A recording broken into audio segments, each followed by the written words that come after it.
तेव्हा याकडे लक्ष असेल. आपण यानंतर पुन्हा एकदा लोकसभेत जाऊयात. विरोधी पक्षनेते राहुल गांधी बोलतायत.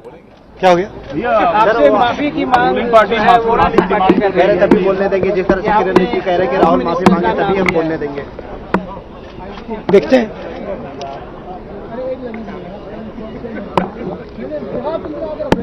मैंने तो सिर्फ ये पूछा है कि दो ही ऑप्शंस हो सकते हैं। एक ऑप्शन की होम मिनिस्टर ने ऑर्डर दिया, दूसरा ऑप्शन की होम मिनिस्टर को मालूम नहीं था कि फायरिंग होगी। In first case he is culpable, in second case he is incompetent. It can only be one of two. तीसरा तो हो ही नहीं सकता।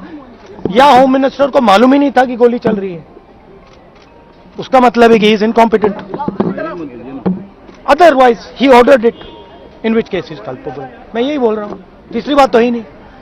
लॉजिक है ना। सर बीजेपी ये भी कह रही है कि मांग कर रहे हैं। हाँ, एंड देखिए सदन में भी नहीं आए। Why is he not coming? Supposedly brave home minister of India, why is he not in the house?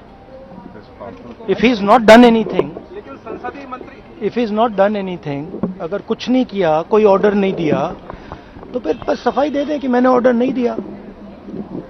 Anyway, नहीं देखिए, मेन चीज है कि मेरा हक बनता है पार्लियामेंट में बोलने का,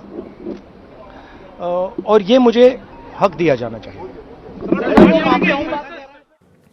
माझा हक्क आहे की मला लोकसभेमध्ये बोलून द्यावं, इतकेच माझं म्हणणं आहे. तर दुसरीकडे गृहमंत्र्यांनी जे आदेश दिले असावेत हा माझा पहिला पर्याय. तर दुसरा पर्याय म्हणजे गोळीबार होणार असेल, हे जर अमित शहांना माहिती नसेल तर ते अकार्यक्षम गृहमंत्री असल्याचा आरोप राहुल गांधी यांनी केलेला आहे. आता राहुल गांधी हे लोकसभेमध्ये भाषण देत असताना, बोलत असताना मोठा गदारोळ झालेला पाहायला मिळालेला होता. एबीपी माझा, उघडा डोळे बघा नीट.